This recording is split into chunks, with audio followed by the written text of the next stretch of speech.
नमस्कार दोस्तों, स्वागत है आपका स्टडी विथ पृथ्वी पर। दोस्तों, आज हम दूरी सूत्र डिस्टेंस फॉर्मूला के बारे में पढ़ेंगे।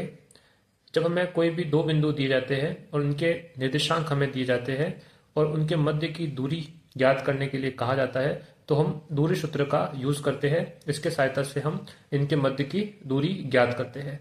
दोस्तों, इस सूत्र में क्या होता है पहले वो समझते हैं, उसके बाद हम कुछ एग्जाम्पल लेंगे जिससे आपको दूरी सूत्र के बारे में एकदम क्लियर हो जाएगा।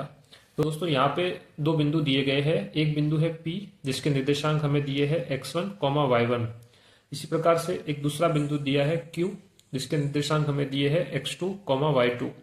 ये दोनों बिंदु है P और Q और हमें पूछा गया है कि इनके मध्य की जो दूरी है, ये सीधी लाइन आपको दिख रही है, इसकी लंबाई कितनी है, ये इन दोनों बिंदुओं के मध्य की दूरी कहलाती है।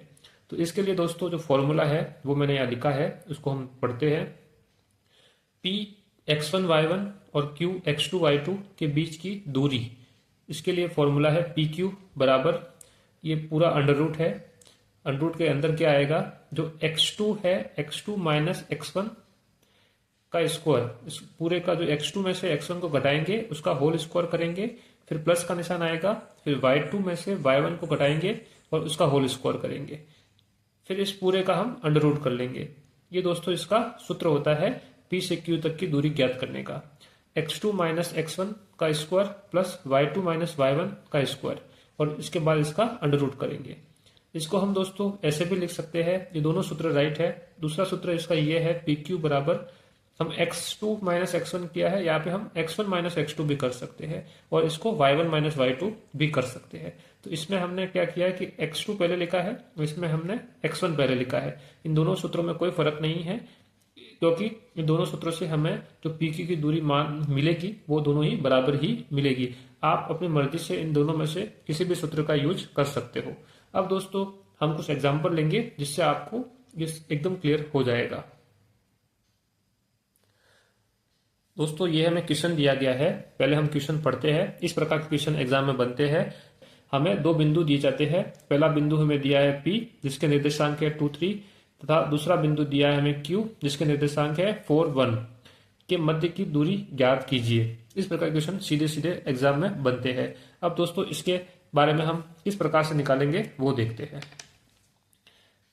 दोस्तों, सबसे पहले हम जो हमें बिंदु दिए हैं वो लिखेंगे। हमें पहला बिंदु दिया है P, इसके निर्देशांक है 2, 3 और एक हमें बिंदु दिया है Q, इसके निर्देशांक हमें दिए हैं 4 और 1। दोस्तों, जो P के निर्देशांक है उसको हम x1 और y1 मानेंगे और जो Q के निर्देशांक है उसको हम x2 और y2 मानेंगे। तो हम लिखेंगे कि x1 बराबर क्या हो जाएगा, x1 बराबर 2 हो जाएगा, क्योंकि ये पहला पद है ये x1 है और दूसरा पद है वो y1 है। तो y1 बराबर कितना हो जाएगा, 3 हो जाएगा। इसी प्रकार से दोस्तों यहाँ पे x2 है ये और y2 है ये, तो इनको भी हम लिख देंगे। x2 बराबर हो जाएगा 4 और y2 बराबर कितना हो जाएगा 1। इस प्रकार से दोस्तों हमें x1 भी मिल गया, y1 भी मिल गया, x2 भी मिल गया और y2 भी मिल गया। अब हमारा जो फॉर्मूला है वो हम लिखेंगे, उसके बाद हम आगे बढ़ेंगे। तो हमारा फॉर्मूला क्या कहलाएगा, PQ। इनके मध्य की दूरी को क्या कहेंगे, P से Q तक के मध्य की दूरी को हम PQ कहेंगे। और हमारा फॉर्मूला क्या कहता था, x2 माइनस x1 का square plus y2 minus y1 का स्क्वायर और इन पूरे के ऊपर क्या आ जाएगा दोस्तों, अंडर रूट आ जाएगा या वर्गमूल आ जाएगा। अब हम क्या करेंगे, इनके मान जो है वो इसमें लगाएंगे और इसको हम हल करेंगे। तो x2 क्या है, x2 बराबर कितना है 4 है, तो हम 4 लगा देंगे। फिर ये माइनस आ जाएगा, x1 कितना है हमारे पास 2 है, तो 2 लगा देंगे। फिर इस पूरे का क्या हो जाएगा, स्क्वायर हो जाएगा। इसी प्रकार से y2 कितना है 1 है, तो 1 आ जाएगा और y1 कितना है 3 है, तो हम 3 लगा देंगे। 1 माइनस 3 का स्क्वायर आ जाएगा, फिर इसके ऊपर क्या आ जाएगा, वर्गमूल आ जाएगा दोस्तों। अब हम क्या करेंगे आगे, हम 4 में से 2 को घटाएंगे तो हमें कितना मिलेगा, 2 मिल जाएगा और 2 का क्या हो जाएगा, स्क्वायर हो जाएगा। इसी प्रकार से हम 1 में से -3 को घटाएंगे तो क्या मिलेगा, तो हमें 1 में से -3 घटाएंगे दोस्तों, तो बड़ी संख्या में से हमेशा छोटी संख्या घटेगी, तो मिलेगा तो 2 और निशान किसका आएगा, जो बड़ी संख्या होती है उसका निशान आता है। तो यहाँ बड़ी कौन सी है, 3 है, तो 3 का निशान आ जाएगा -1 माइनस। तो दोस्तों 3 यहाँ पे बड़ी है तो 3 का निशान क्या है, माइनस है, तो ये यहाँ पे माइनस आ जाएगा। इसका हम करेंगे स्क्वायर, अब दोस्तों हम यहाँ आपको समझना पड़ेगा कि इसका स्क्वायर किस प्रकार से होगा। दोस्तों 2 का स्क्वायर तो क्या हो जाएगा, 2 गुना 2, ये तो क्या हो जाएगा 4। लेकिन ये -2 है, इसका स्क्वायर क्या होता है। तो दोस्तों -2 का स्क्वायर मतलब -2 गुना -2, ये करना पड़ेगा। अब इसमें जो चिन्ह है माइनस का गुणा माइनस से हो रहा है, तो हमें क्या मिलेगा। तो दोस्तों माइनस का गुणा जब माइनस से होता है तो हमें मिलेगा प्लस, और 2 का गुणा जब 2 से होगा तो वो मिलेगा 4 मिल जाएगा। अर्थात माइनस का गुणा जब माइनस से करेंगे तो हमें हमेशा क्या मिलेगा, प्लस मिलेगा। दोस्तों आपको ये याद रखना चाहिए कि जब प्लस का गुणा हम प्लस से करते हैं तो हमें प्लस मिलता है। इसी प्रकार से हम माइनस का गुणा अगर माइनस से करते हैं तो भी हमें प्लस ही मिलेगा। लेकिन इन दोनों में से अगर प्लस है और दूसरा माइनस है, या तो एक माइनस है और दूसरा प्लस है, तो इस कंडीशन में हमें जो मिलेगा वो ये भी माइनस हो जाएगा, ये भी माइनस हो जाएगा। अर्थात जो समान समान के गुणा होंगे, प्लस का गुणा अगर प्लस से होगा तो प्लस मिलेगा, और माइनस का गुणा अगर माइनस से होगा तो भी प्लस मिलेगा। समान समान में तो हमें प्लस मिलेगा, और जो अलग अलग है प्लस का माइनस से या माइनस का प्लस से करेंगे तो माइनस ही मिलेगा। तो यार दोस्तों माइनस का किससे हो रहा है, माइनस से ही हो रहा है, तो हमें प्लस मिल गया। तो हम यहाँ पे क्या लगाएंगे, 4 ही लगाएंगे, और इसका क्या हो जाएगा दोस्तों, वर्गमूल हो जाएगा। अब हमारे पास क्या मिला, 4 + 4 कितना होता है, 4 + 4 8 हो जाएगा, और ये अंडर रूट हो जाएगा। अब हम इसका अंडर रूट निकालेंगे, वर्गमूल निकालेंगे। तो हम किससे निकालेंगे वर्गमूल, वो हमें देखना है। हम इसका वर्गमूल अभाज्य गुणनखंड विधि से निकालेंगे। अभाज्य गुणनखंड विधि में क्या होता है दोस्तों कि या तो 8 आएगा, फिर ऐसी लाइन खींचेंगे, फिर इसमें हम देखेंगे कि अभाज्य संख्याओं का भाग देंगे। अभाज्य संख्या कौन कौन सी होती है, 2 होती है, 3 होती है, फिर होती है दोस्तों 5 होती है, फिर 7 होती है। इस प्रकार से ये आगे आगे आगे बढ़ती जाती है। तो यहाँ पे हमारे पास 8 है, तो सबसे पहले इसमें 2 का भाग देंगे। क्या 2 का भाग इसमें जा रहा है 8 में, तो दोस्तों 2 का भाग 8 में जा रहा है। कितनी बार जा रहा है दोस्तों, 4 बार जा रहा है, तो ये आ जाएगा। अब वापस अगर 2 का जा रहा है तो वापस 2 का देंगे। तो 2 का अगर नहीं जाता तो हम 3 पे आते, तो 2 का अगर जा रहा है तो वापस 2 का देंगे, तो ये भी 2 का 2 बार जाएगा। फिर वापस 2 का जाएगा तो 2 से 2 बार, एक बार 1 आ जाएगा। जब तक यहाँ पे 1 आ जाएगा तब तक हमें चलते रहना है। तो यहाँ पे 1 आ गया, तो हमें कितना मिला, 2 गुणा 2 गुणा 2। तो हमें क्या लिखना है, 8 के बदले में 2 गुणा 2 गुणा 2, और इसका क्या करना है, हमें वर्गमूल करना है। अब दोस्तों क्या करना है, आगे ये समझना है आपको। जब वर्गमूल के अंदर 2 संख्याएं समान होती है तो उसको हम बाहर निकाल सकते हैं। तो यहाँ पे हम क्या करेंगे कि इन दोनों 2 के बदले में इन दोनों 2 को हम बाहर निकालेंगे। तो जब बाहर निकलेगा दोनों 2 तो 1 2 बच जाएगा। तो यहाँ पे क्या आ जाएगा, 2, और एक अंडर रूट के अंदर 2 है, वो अकेला है, तो वो यहाँ पे अंदर ही बच जाएगा। तो हमारे आंसर क्या आएगा, PQ बराबर 2 अंडर रूट 2। ये दोस्तों हमारा क्या हो गया, PQ की P से Q तक की मध्य की दूरी हो गई। तो आपको इस प्रकार से आपको क्वेश्चन दिया गया होगा और आपको इस प्रकार से निकालना है। तो दोस्तों मैं आशा करता हूँ कि आपको ये क्वेश्चन समझ में आ गया होगा। अब दोस्तों हम एक और क्वेश्चन लेंगे जिससे आपको और अच्छे से क्लियर हो जाएगा। तो दोस्तों हमारा जो दूसरा क्वेश्चन है उसको हम पढ़ते हैं। बिंदु P -5 7 तथा Q -1 3 के मध्य की दूरी ज्ञात कीजिए। हमें ये 2 बिंदु दिए हैं, P और Q, इनके मध्य की दूरी हमें ज्ञात करनी है। तो वैसे के वैसे हमें लिखना है, P के मान कितने दिए हैं, -5 7, और Q का मान हमें दिया है -1 और 3। ये इसके निर्देशांक है। अब ये x1 y1 हो जाएगा, ये x2 y2 हो जाएगा। तो x1 बराबर कितना होगा, यहाँ पे -5 हो जाएगा, और ये y1 हो जाएगा, ये हो जाएगा 7। इस प्रकार से दोस्तों यहाँ पे हो जाएगा x2 इक्वल टू -1 होगा, और ये हो जाएगा y2 इक्वल टू 3 हो जाएगा। ये दोनों मान हमें मिल गए। अब हम क्या करेंगे, जो दूरी का जो सूत्र है वो लगाएंगे। तो PQ बराबर दूरी सूत्र क्या होगा, PQ बराबर x, उसमें हमने वो फॉर्मूला लिया था वो x2 - x1 लिया था। अब इसमें हम x1 - x2 लेके करेंगे, क्योंकि दोनों ही फॉर्मूले सेम है, तो हम दोनों ही फॉर्मूलों का यूज कर लेंगे, तो आपको भी कोई कन्फ्यूजन नहीं रहेगा। ये हो जाएगा y1 - y2 का स्क्वायर, इसका कर लेंगे अपन वर्गमूल कर लेंगे।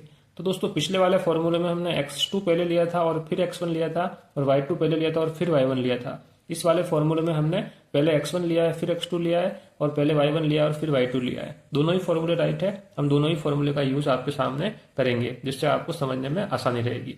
अब दोस्तों हम आगे बढ़ेंगे। x1 का मान कितना है हमारा, -5 है, तो हम वो लगाएंगे -5, और x और माइनस का माइनस आ जाएगा, और y1 x2 का मान कितना है, x2 का मान -1 है, तो कोष्टक लगा के हम -1 कर लेंगे। फिर इस पूरे का क्या करेंगे, हम स्क्वायर करेंगे। इस प्रकार से ये क्या है y1 कितना है 7 है तो 7 आ जाएगा। और y2 कितना है, माइनस का माइनस आ गया। y2 कितना है 3 है तो 3 आ गया और इसका हमने स्क्वायर कर दिया और इस पूरे पे क्या आ जाएगा, अंडर रूट आ जाएगा। अब दोस्तों यहाँ पे समझने की बात है जो आपको समझनी है, यहाँ पे -5 को तो -5 भी आ गया। अब दोस्तों यहाँ पे एक माइनस है और ये भी माइनस है तो दोनों का माइनस माइनस का गुणा करना पड़ेगा। तो आपको मैंने अभी बताया था कि जब माइनस का गुणा माइनस से होगा तो क्या हो जाएगा, दोनों क्या है बराबर बराबर चिन्ह है, ये भी माइनस है ये भी माइनस है तो क्या हो जाएगा, प्लस हो जाएगा। तो ये क्या हो जाएगा प्लस, और फिर ये 1 ऐसा का ऐसा आ जाएगा, फिर ये कोष्टक ऐसे का ऐसे लगाएंगे और इसका स्कोर हो जाएगा। फिर 7 - 3, 7 में से 3 गया तो कितना आ जाएगा, 7 में से 3 गए तो 4 आ जाएगा और इसका स्कोर आ जाएगा और ये अंडर रूट या वर्गमूल ऐसा का ऐसे आ जाएगा। अब हम आगे बढ़ेंगे तो दोस्तों यहाँ पे देखेंगे कि -5 है और ये +1 है तो बड़े में से छोटे को घटाना है। तो 5 में से 1 गया तो 5 में से 1 गया तो 4 आ जाएगा और निशान किसका आएगा, माइनस का आएगा। तो ये निशान माइनस का आ जाएगा क्योंकि ये 5 क्या है बड़ा है तो माइनस का निशान आ गया तो -4 हो गया। फिर इसका क्या हो जाएगा, स्क्वायर हो जाएगा और ये 4 का स्क्वायर ऐसे का ऐसे लगा देंगे। अब दोस्तों हमने क्या सीखा था कि जब -4 का स्क्वायर है अर्थात -4 का गुणा हमें किससे करना है, -4 से करना है। तो दोस्तों 4 का गुणा तो 4 से करेंगे तो 16 आ जाएगा 16, लेकिन माइनस का गुणा माइनस से करेंगे तो क्या आ जाएगा, प्लस आ जाएगा। तो ये हमारा क्या आ जाएगा, +16 हो जाएगा। तो यहाँ पे हम क्या लिखेंगे 16। फिर ऐसा 4 का स्क्वायर 4, ये तो 16 ही होता है। इस प्रकार से दोस्तों हम यहाँ पे पहुंच गए।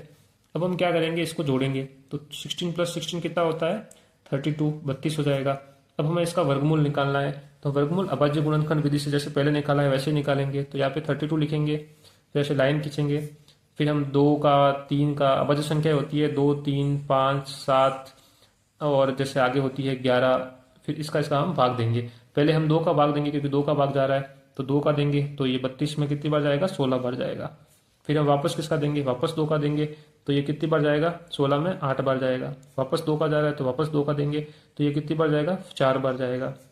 फिर वापस हम 2 का देंगे तो 2 बार जाएगा और लास्ट में 2 में जाएगा 1 बार। अब यहाँ पे 1 आ गया तो हमें रुक जाना है। अब दोस्तों हमारे पास कितने 2 आ गए, 1, 2, 3, 4 और 5 आ गए। तो हम यहाँ पे लिखेंगे अंडर रूट के अंदर 5 2 लिखेंगे, 2 गुना 2 गुना 2 गुना 2 गुना 2, उसका क्या आ जाएगा, अंडर रूट आ जाएगा। अब दोस्तों हमें देखना है कि 2 2 के जोड़े बनाने हैं और इनको बार लेना है। पहला जोड़ा तो ये बन गया, दूसरा जोड़ा ये बन गया, 2 के 2 जोड़े बन गए और एक अकेला रह गया। तो जब इसमें से पहले जोड़े में से 2 है तो इसमें से 1 बार आ जाएगा तो 2 आ गया, फिर गुना आ जाएगा। दूसरे जोड़े में से 2 है तो 1 बार आ जाएगा तो ये 2 आ गया। फिर अंदर अंडर रूट 2 बचा, एक ही 2 बचेगा, हमने 2 में से 1 बार लिया है।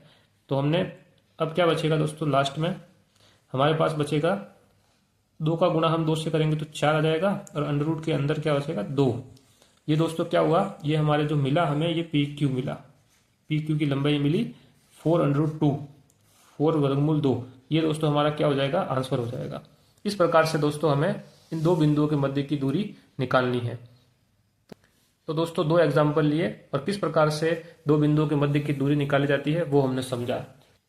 तो दोस्तों ये है दूरी सूत्र, इसकी सहायता से हमें कोई 2 बिंदु दिए जाते हैं और उनके मध्य की दूरी पूछी जाती है तो इस सूत्र का यूज करके हम उनके मध्य की दूरी को ज्ञात करते हैं। दोस्तों मैं आशा करता हूँ कि आपको वीडियो अच्छा लगा होगा। अगर वीडियो अच्छा लगा है तो वीडियो को लाइक कीजिए, अपने दोस्तों के साथ शेयर कीजिए। आप हमारे चैनल पर नए हैं तो चैनल को सब्सक्राइब कीजिए। दोस्तों मिलते हैं नए वीडियो में नए टॉपिक के साथ। धन्यवाद।